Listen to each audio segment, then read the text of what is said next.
Welcome back, guys, to another episode of All Things Single Seater. I'm here with Jordan for the return of the European season this weekend at Spain. How are we, Jordan? Yeah, I'm good, thanks. Excited for this weekend, obviously. Lots of teams are bringing upgrades, which could throw some teams up in the air, especially Haas, because they've not brought any. It'll be an interesting weekend for sure, but I'm looking forward to it. What about you? Yeah, definitely.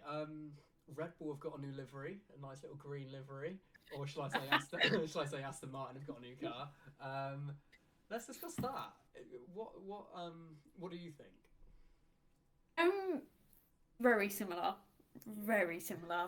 Um, I was talking to someone the other day saying that, like, obviously, like Ferrari have got like the swimming pool bowl, whereas Mercedes have got like the no sidepods, and now Aston Martin have got like a like ledge you can sit on. Yeah, yeah. Um, but it does look very similar to the Red Bull. So it'll be interesting to see what happens between that whole battle.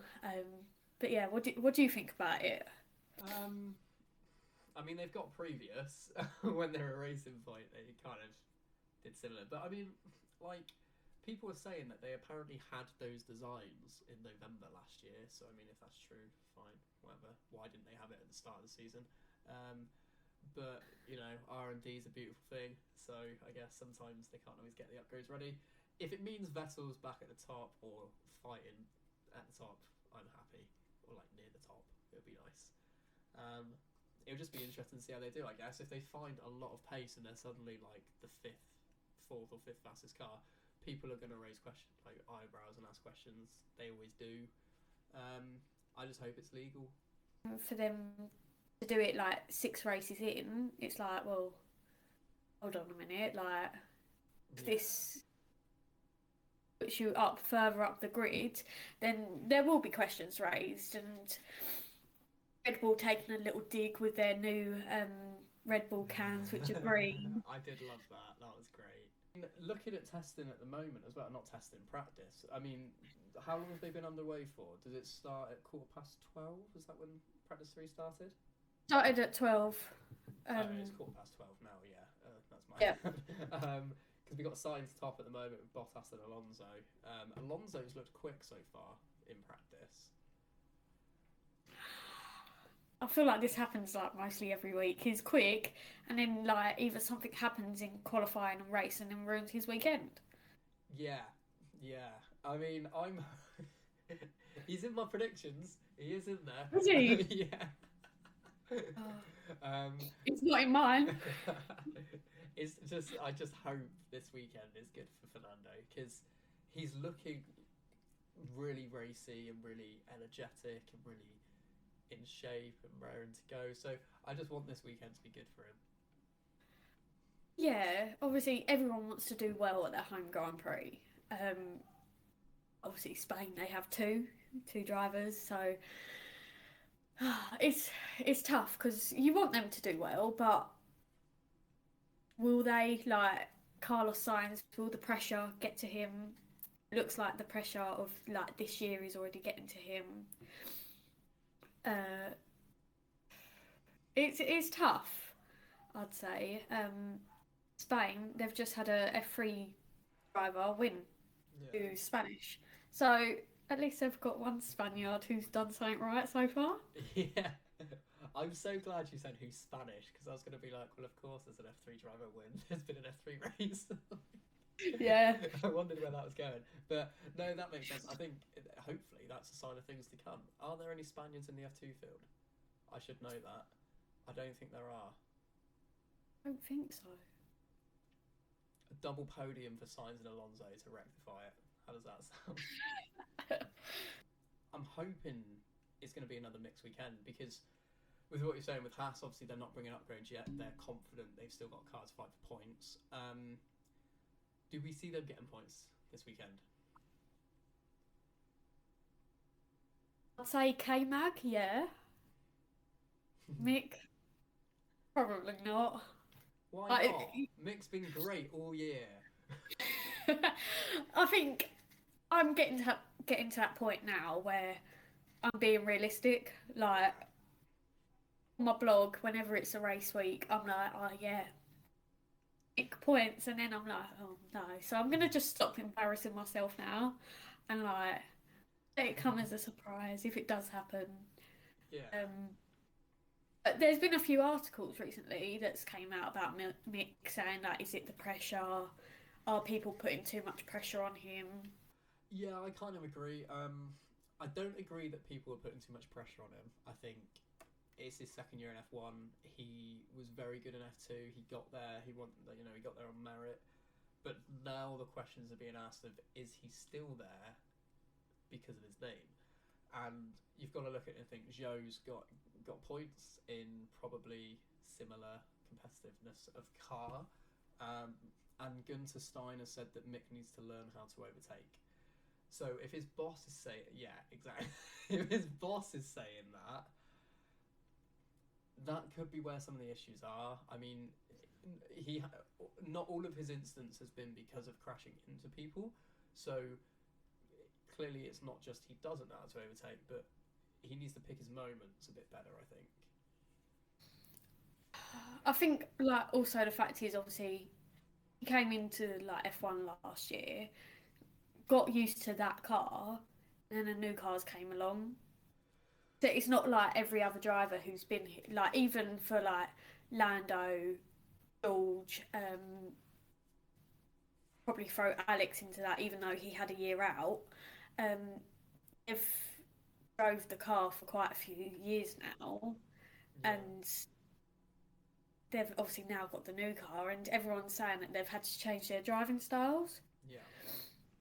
So it's definitely interesting. I think the one you can't really like look at like compare is probably George because his driving style might be the same because it's two different cars. Yeah. Yeah. Might have a better grip on it and so on. So Yeah. um, I also think it doesn't help that Mick's teammate had a year out and yeah, has come back and has been so good, and Albon had a year out and has come back and has got yeah, points in arguably at some tracks the slowest car on the grid. So yeah, he's got to. I think they do say sometimes the difference between a good driver and a great driver, or a great driver and an amazing driver, is how quickly you could adapt. So yeah. maybe that's where Mick's lacking at the moment, and he could have a really strong end to the year, hopefully. But who knows? I think it's a wait and see with Mick. Hopefully he does well, but I don't think he will score points. I think he might be close this weekend, but I don't think he will. Mm, that's fair. That's fair. Kind of agree. I'm a bit sad about it, but I kind of agree. Unless something major happens, like I think K-Man could get points. He's yeah, historically yeah. good at this track. So I do think they could, but Mick is just gotta get to the end with no mistakes. I'd say that would be a victory for him. What about Williams? We're kind of in the same situation with Williams, aren't we? Teammate having a year out, completely outperforming them. Latifi and Albano. It is actually All I a bit want, similar.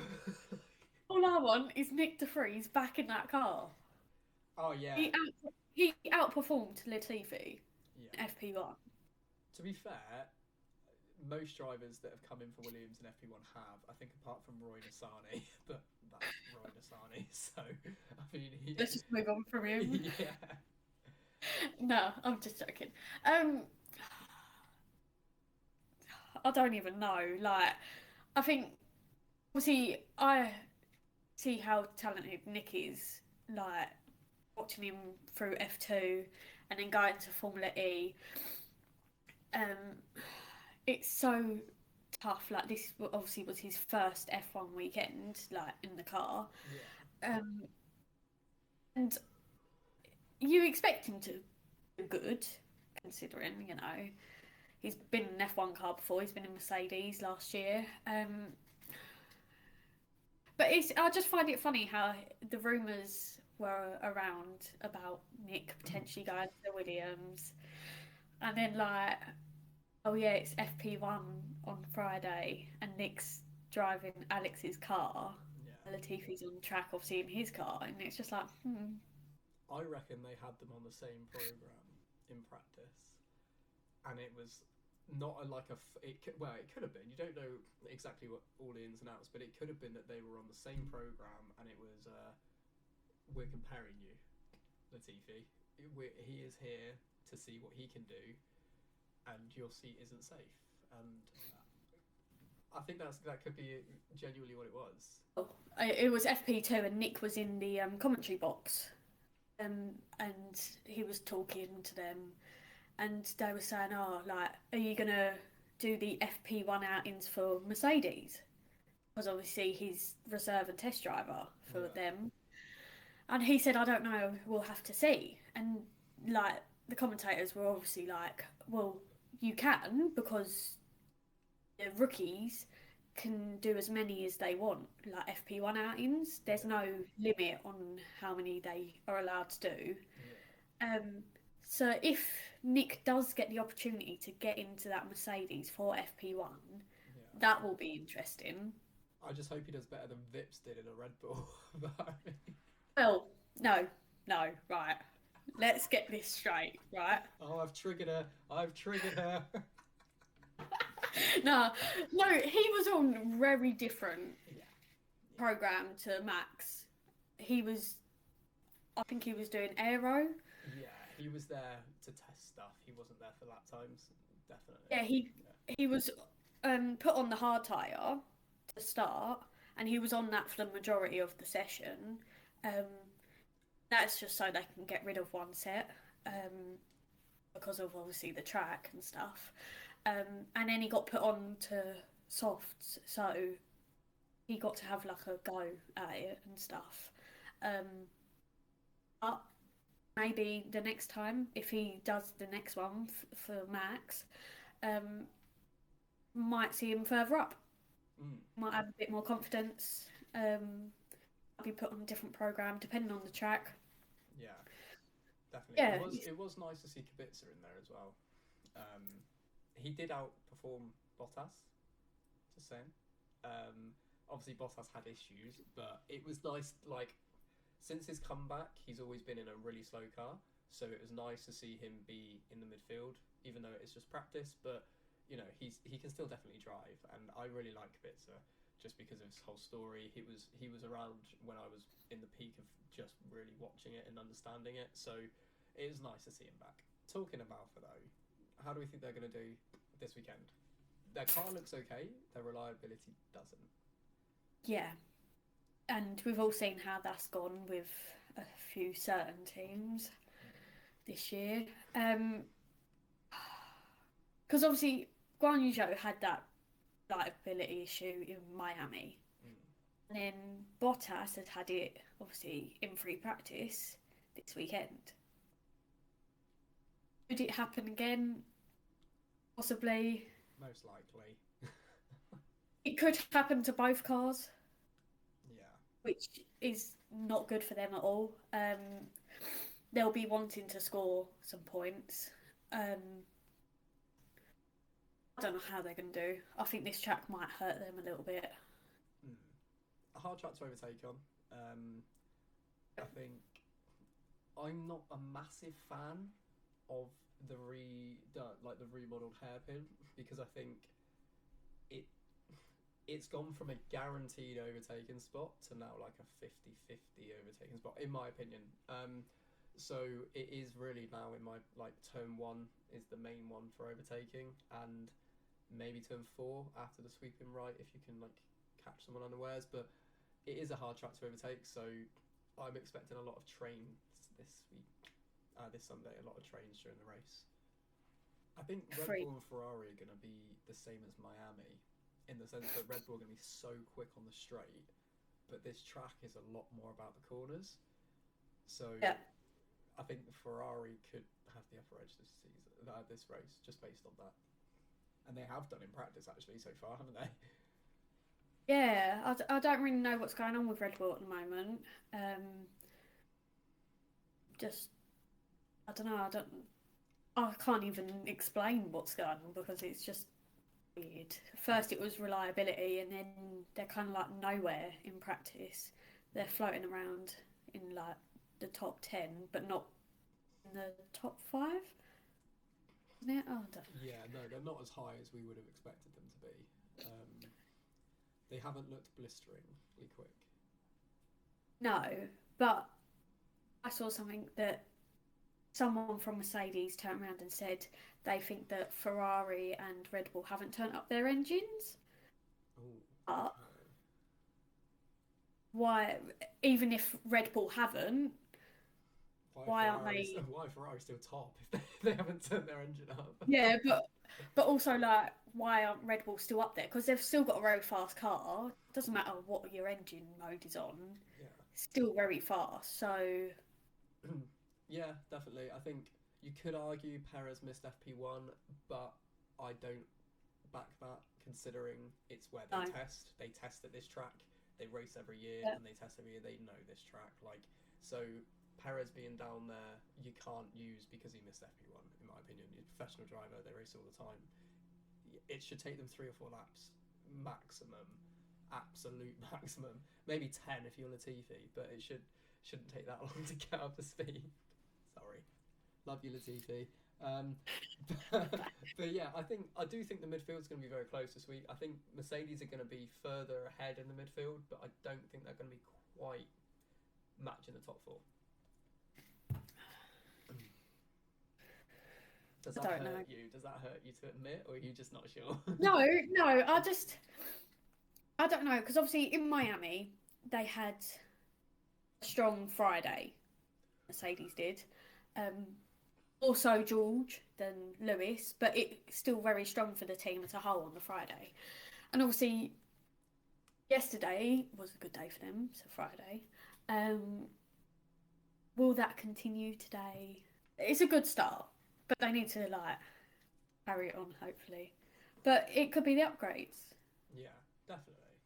They got new engines as well, new power units. Have they? Both drive. That'll be good. That'll be good. Yeah, I am excited because it's 3 o'clock, isn't it? The quali starts. Yeah. Okay. Cool. That gives me an hour and a half to edit and get this out. Because if I get my predictions right and I've uploaded it after quali, no one is going to believe me. So watch me get them all completely wrong now. Anyway. But no, I do think it's going to be close. Midfield I can't call really. I'd like to see Mercedes upgrades work, but I wouldn't be surprised if they don't. What about McLaren? Because they've basically brought a whole new car, both drivers now. Lando, obviously he damaged his floor yesterday. Yeah. He had to have a new one. Daniel didn't really do anything amazing, but that's because he didn't have the new upgrades yesterday. Okay. He's got them today. Okay. Lando had the upgraded car. I don't really... I'm trying to think back to FP1. Well, currently in FP3, they're 13th and 14th, both on the mediums. Danny Rick ahead of Lando by half a tenth. So they're close. But, Yeah. You know, we don't know what fuel they're on. FP3 tends to be race runs, doesn't it?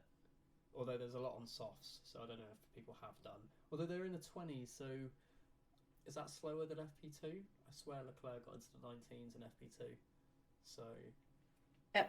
So if the fastest is a 120.2, they could be doing race sims. So yeah, you never know. Practice is hard. K-Mag's in 5th, only 5/10 off signs. That's what you love to see. Latifi's in 15th, ahead of both Aston Martins. So maybe their new car isn't that good after what we said after all. But should we do our predictions? Have you got yours ready? I've got mine ready. Okay. Ish. Kind of like shot myself in the foot here. Oh god, you've put It's Aston what I was Martin in the wondering. top 5, haven't you? No. Jesus. I'm ambitious, but I'm not that ambitious. Well, it's just really my number 5, like who I've put 5th. Okay. At the moment, it's not going really well for him, so it's brilliant. You put Lando, haven't you? Predictions for quali. Mhm. Oh. Verstappen pole. Leclerc second. Sainz third. Perez fourth. Norris fifth. Okay. Okay. I'm going Sainz, Leclerc, Max, Sergio, Hamilton. Really? Mhm. Yeah. You think Mercedes have got something? I think they do. Yeah, more so than what it showed in Miami. I think this is like. I really hope I'm not wrong, but I think this is genuinely better pace. Go on then. What's your race? So I've said Leclerc to win. Hmm. Sainz second. Verstappen third. Okay. And then I've thrown in both the Mercedes. I've done Hamilton fourth and Okay. Russell fifth. I don't know what happens to Perez and Norris, but you know. Yeah. Oh, that's all right. Given what you've said, that backs everything you've said. So I like that. Well, That's a good prediction. it just like makes me think. Obviously, Russell, he's been amazing so far in the races. Obviously, Yeah. finished top 5. Hello. Yeah.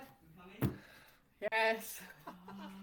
A few moments later. Yeah. Where were we?